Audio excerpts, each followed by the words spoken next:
Поговорим про влияние идей на человека, в том числе и на тебя.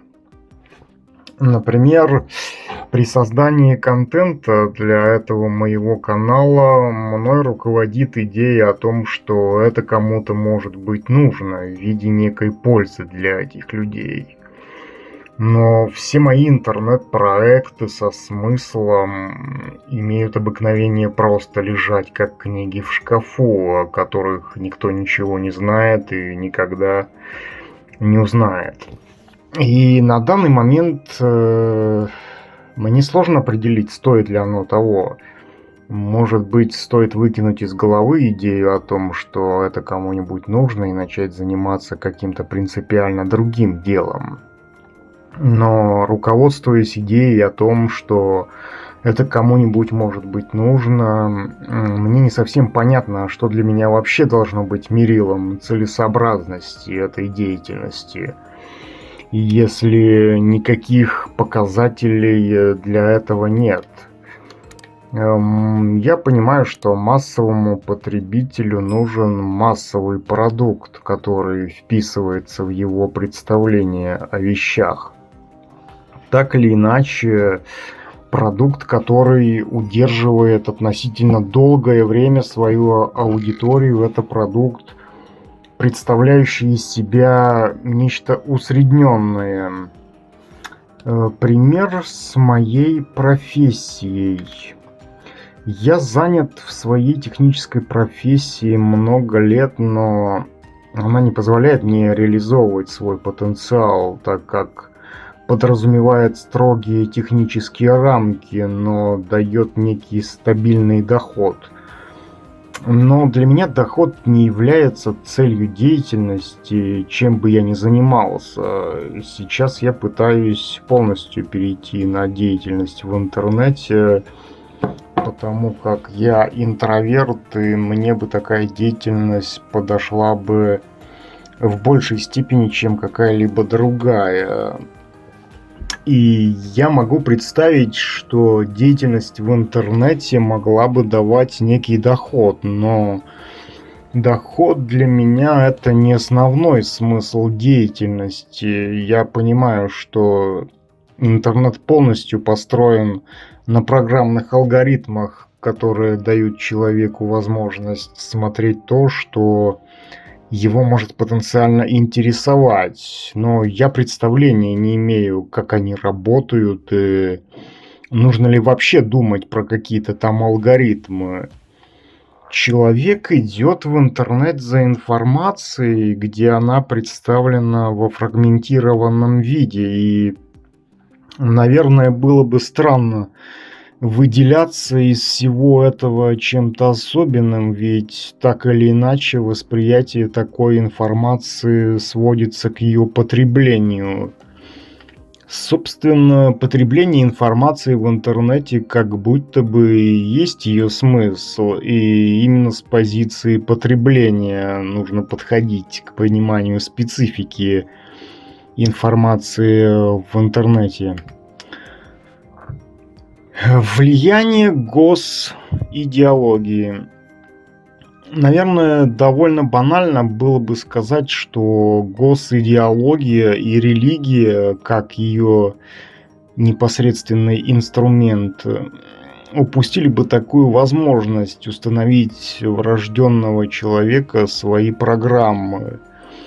То, что я говорю, не является некой гипотезой, а это всего лишь является вопросом интеллектуальной честности человека перед самим собой. Если, конечно, уровень его развития позволяет ему быть таким человеком. Самое интересное, что человек принимает многие инородные для себя идеи на веру, считая их своими. Некоторые даже готовы сдохнуть за эти идеи, хотя изначально они не являются их идеями, и в определении ответа на собственный вопрос о смысле жизни нужно для начала определить, не является ли сам вопрос о смысле жизни вашим.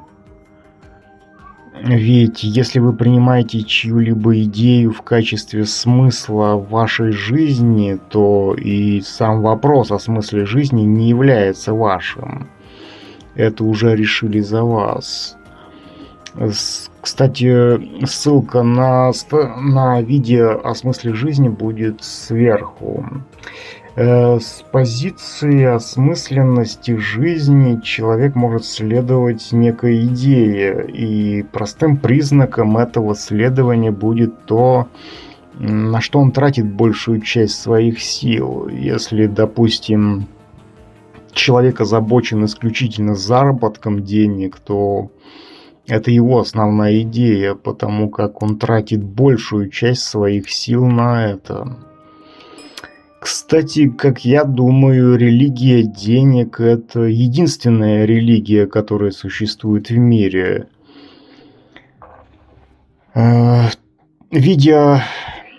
Ссылка на видео о религии будет сверху. По крайней мере, адепты религии денег абсолютно лишены лицемерия в своем отношении к ней, потому как их действия направлены на получение этих денег. И эту идею они не скрывают, потому как она отражает объективные процессы, связанные с деньгами. То есть человек ходит на работу, либо создает свой собственный бизнес ради зарабатывания денег. А деньги – это конкретный предмет, ради которого он действует. А ради чего действует человек в других религиях, не совсем понятно. И это все идеи. Любая религия – это идея. Например, деньги в религии денег, по крайней мере, являются неотъемлемым элементом объективных процессов, в отличие, допустим, от простой идеи некоего сказочного существа в других религиях. То есть человек без идеи Бога может прожить, но может ли он прожить без денег? Вопрос. Наверное, может, если он будет жить в относительно теплом климате на улице, питаясь тем, что дает ему сама природа. То есть денежная религия как минимум обоснована практическим смыслом, в отличие от других религий, провозглашающих идею Бога. Как программирует общественная система при помощи идей? Общественная система программирует через расширение границы представления о норме. Например, представление о том же самом алкоголе, воспринимаемом многими как некая норма, можно увидеть, как внедряется в голову идея о том, что его употребление является нормой. Ссылка на видео про алкоголь будет сверху. Но если его употребление кажется нормой для обывателя, то он тяжело болен, и смысла его спасать нет, потому как он сам сделал выбор в пользу него. Для здравомыслящего человека это не может быть нормой, и даже не потому, что он понимает вред алкоголя. Ведь это для него очевидно, а потому, что алкоголь это противоестественно для него. Но если для человека это становится нормой, то он уже стал рабом системы. Я не говорю о том, что это плохо, а о том, что в конечном счете это является его выбором. Как тобой руководит и религиозная идея? Говоря о том, что религиозная идея руководит тобой, я не пытаюсь тебя переубедить в том, что она является чем-то плохим. Ведь для людей, загнанных в экономические, культурные и другие рамки, это может стать единственным спасением, в кавычках. Но это на самом деле не спасение, а иллюзия спасения, потому что религия уводит человека от видения причинно-следственных связей, давая ему авторитарную идею Бога в качестве определяющей его мировоззрение. То есть о чем бы он ни думал, у него всегда находится объяснение в виде идеи того, что все создал какой-то бог. Базовый психологический посыл религиозной идеи звучит так: не думай, потому что все создал Бог. Вообще, религия довольно гениальное изобретение для обращения человека, людей в послушное стадо, но я вовсе не против этого, потому как, видимо, большинству суждено остаться большинством, и большинство никогда не будет определять движение истории, потому как его роль — это роль массовки, которая всегда видна, всегда заметна, но она ничего не решает. Большинство — это лишь безумные массы, необходимые для реализации идей меньшинства. Человечество никогда не будет жить в гармонии.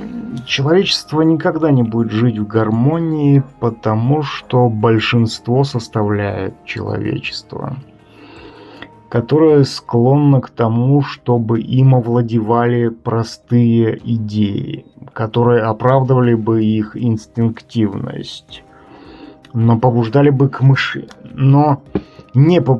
к мышлению. Собственно, никакая идея не предназначена для того, чтобы побуждать к мышлению, если она в своей основе предполагает отношение к себе как к догме. Но большинство именно в догме и нуждается, потому как догма уже подразумевает простое объяснение процессов. Но если хорошенько подумать, можно выяснить, что за любое простое объяснение, на которое ссылается обыватель в своем отношении к действительности, приходится расплачиваться. И эта расплата — это его потенциальная свобода, которая возможна только через видение причинно-следственных связей.